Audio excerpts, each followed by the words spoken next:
I'd like to introduce Congressman Dan Meuser, who represents the 9th Congressional District. And I had to look this up because the congressional districts have changed over the last few years.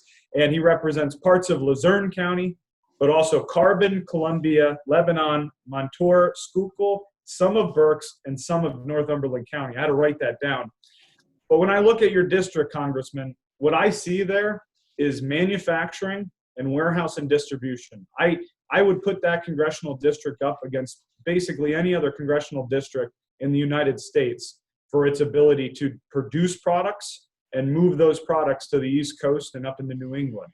So I don't want to steal too much of your thunder. I'm really excited to have you on the program here today to share your thoughts on where we are as a country, manufacturing in general, maybe share some thoughts of your background in the manufacturing business, but then what we're doing at the federal level to bring those projects back to the United States, and most importantly, back to Pennsylvania.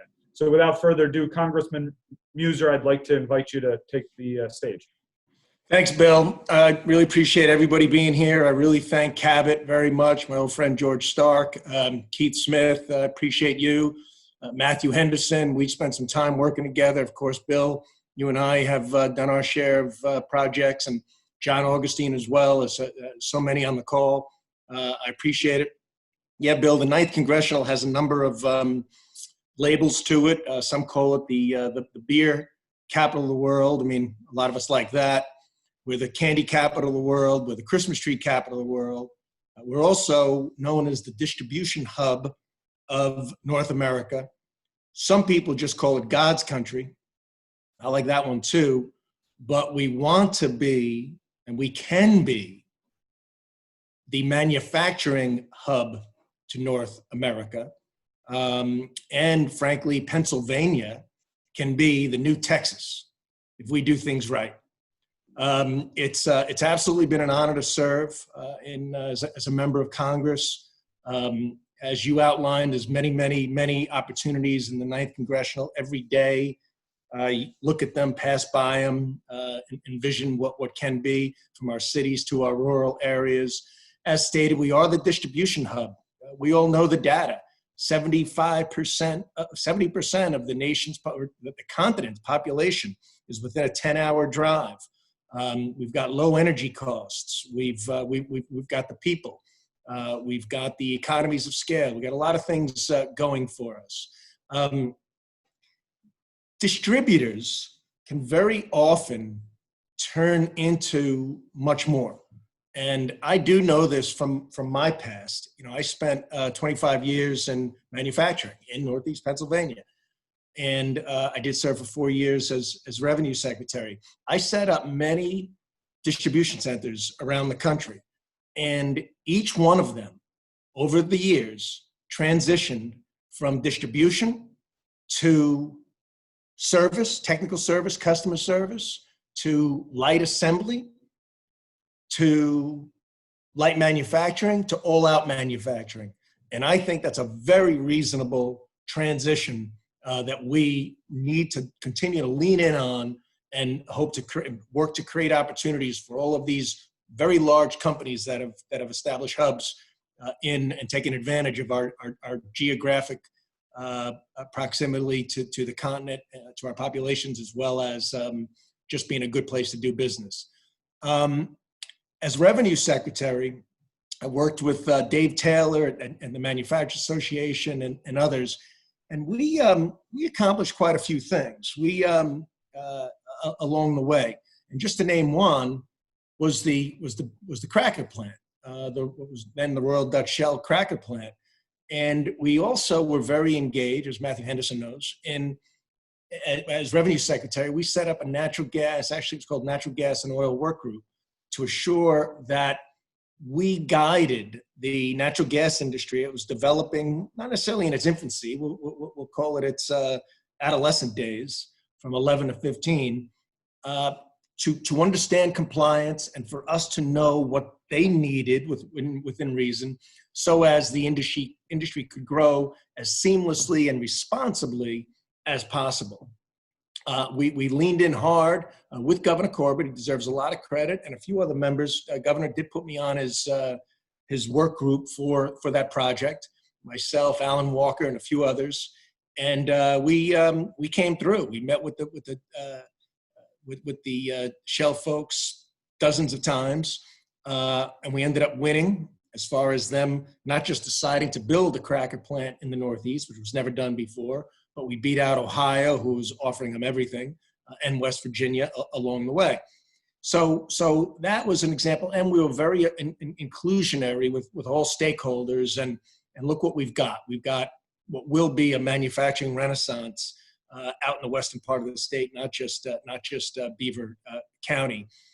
We had the opportunity for such a credit bill recently that the governor decided that he said the resources would be better utilized during the COVID epidemic, which was nonsensical because it was a performance-based tax credit, which was what we designed for the original cracker plant, and they take nothing unless they're building and utilizing natural gas and synthesizing it into ethylene.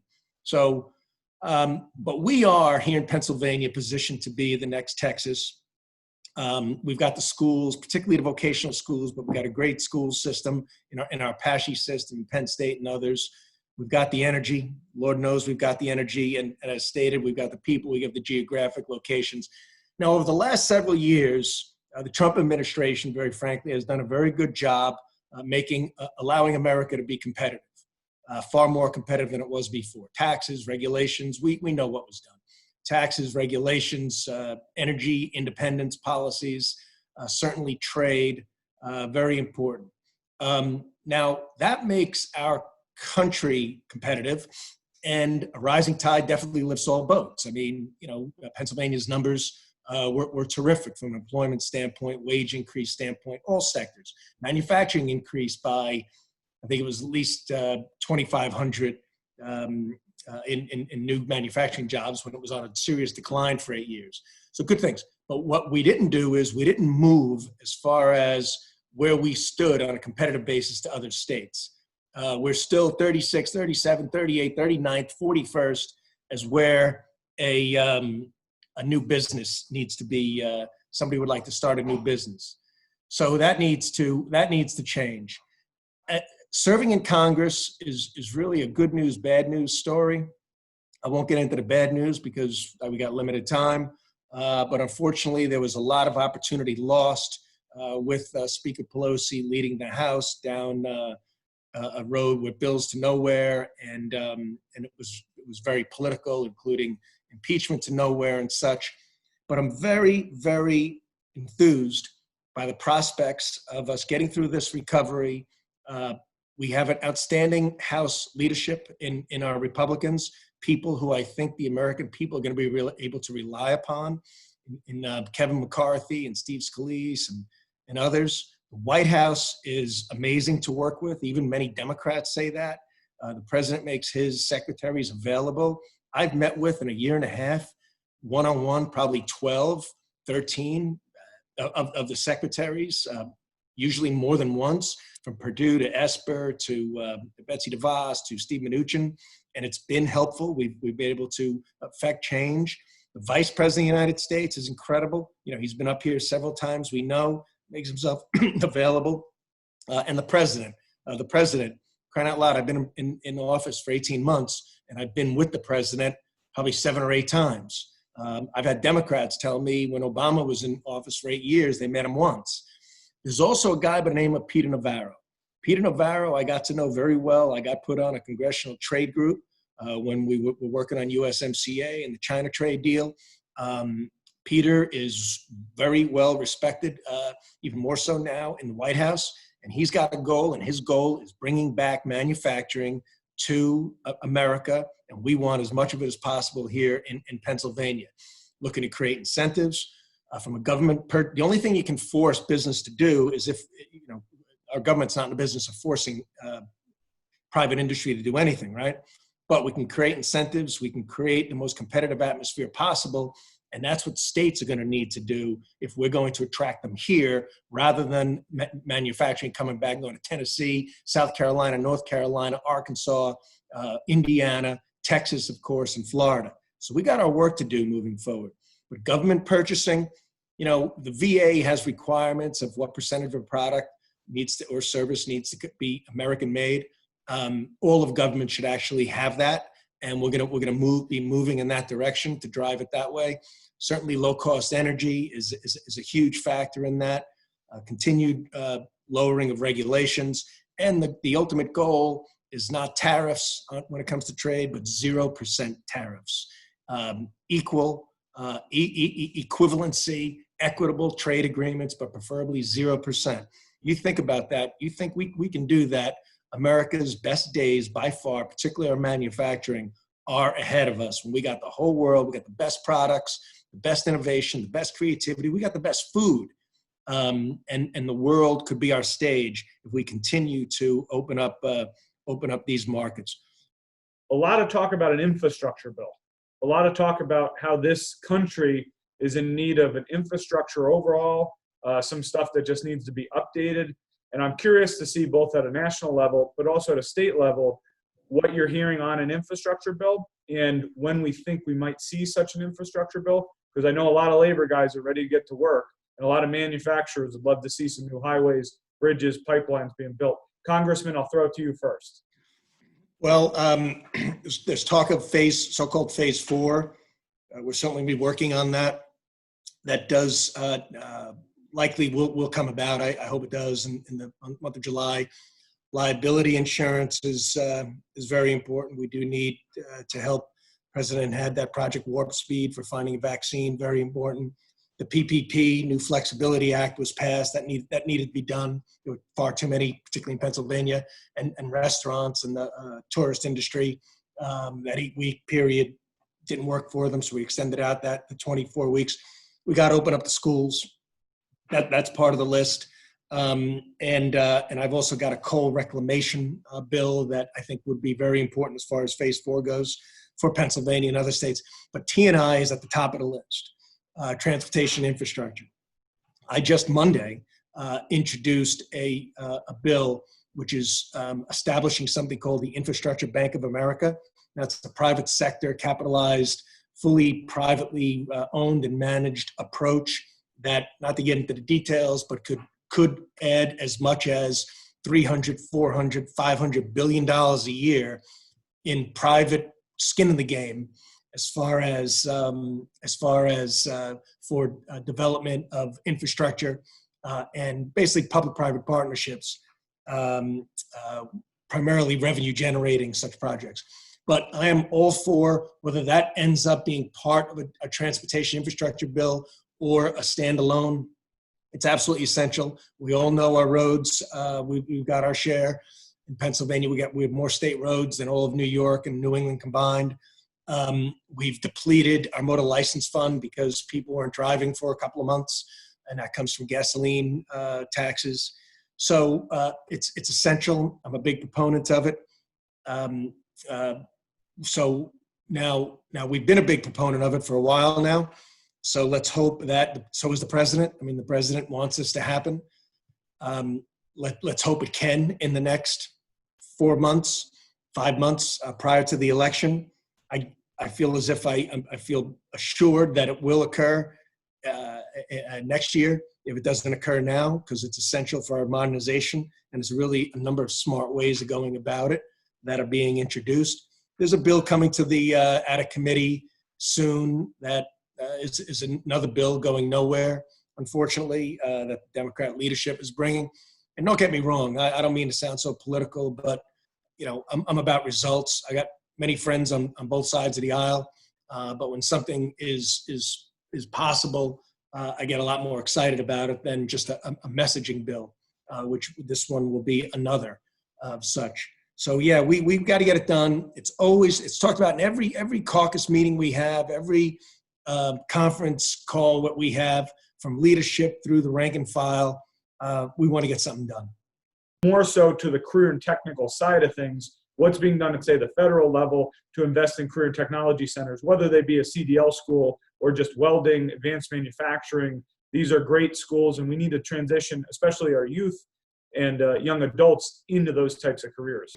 Barriers were knocked down related to Pell Grants, and GI Bill and all school funding for traditional schools has been more or less completely made available for the vocational schools as well. I have a number of vocational schools throughout my district, and they're all terrific. I've visited every one. And I'll tell you what, you got young people in there that have a bounce in their step, that are doing something, that are doing carpentry or doing plumbing or doing welding, and they're going to come out and they know there's going to be jobs available for them. We need to continue to advance that. Funding is for the school and for the tuition are not necessarily the issues, as the administrators tell me. What is an issue is money for the capital equipment. They can't learn, they can't train unless they've got the right equipment to be training on. So what I try to do is, I'm hoping everyone on this call can appreciate connecting businesses with them, because it would be beneficial, of course, to a business if they were able to invest perhaps in whatever that apparatus or device would be that they could train on, and then they'd be developing some future skilled workers. So more of that would be helpful, but it's regular conversation. We also need to remove the stigma. I'm very happy that many high schools now have career development. Some have great career development, some not so much. So they need to appreciate that. And again, you know, there's a certain type of student that, boy, they really get inspired by engaged in that level of work. And there's tremendous opportunities there. And, you know, so many future entrepreneurs come from that, right? They come out, they're a plumber, whatever they might be, and then they start, or electrician, they start their business, they get good at it, they hire a few people. Next thing you know, they've got 25 employees. So big advocate for it. That's one of the best things about being on education and labor, be helpful in that regard. But now we need to open up our economy, but we also have to appreciate that we need to do it by creating healthy and safe working environments. We can't be resistive to that, frankly. We cannot go backwards. We cannot shut down again. The governor's moves, maybe we'll talk about that a little bit. We're not in the interests of livelihoods. You know, there's just a lot to be talked about there. Frankly, a lot of mistakes were made. But we do have to appreciate that we need to stay open. We need to protect those that are at high risk. And we need to do it in a safe manner. So these are some things from a federal and state level and this group that we need to work on. And, you know, we're going to make Pennsylvania great again.